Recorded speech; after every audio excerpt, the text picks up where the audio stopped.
Il sito archeologico di Sos Muros a Boudouzo sta portando alla luce nuove ed entusiasmanti scoperte.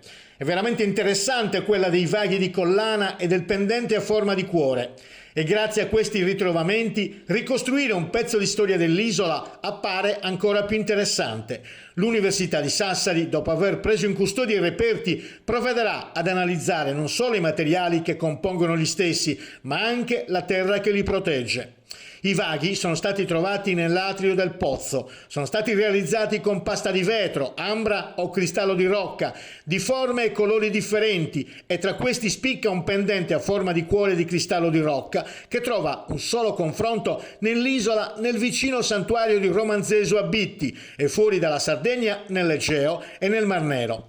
Il ritrovamento di un pendente simile nel vicino sito di Romanzesu, che dista a soli 3,5 km da Sos Muros, dello stesso periodo storico, ci indica chiaramente che i due luoghi erano strettamente connessi e che vi era probabilmente un forte legame di diversa natura tra i siti e anche tra le genti.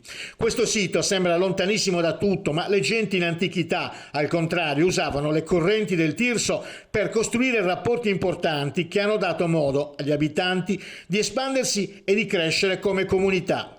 Uno dei controlli che gli archeologi vogliono effettuare, appena possibile, è nel terrapieno dove sono stati trovati i vaghi. Collane di questo tipo sono già note negli insediamenti culturali nuragici, dove venivano deposte come offerte votive, ma il sito di Sos Muros vanta sicuramente il primato per il più alto numero e varietà di vaghi di collana finora rinvenuti in un unico contesto.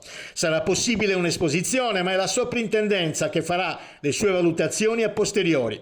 Il progetto di ricerca portato avanti dal Dipartimento Dumas dell'Università di Sassari, voluto fortemente finanziato dal Comune di Boudouzo, si svolge in regime di concessione ministeriale sotto la supervisione della Soprintendenza Archeologia, Belle Arti e Paesaggio per le province di Sassari e Nuoro.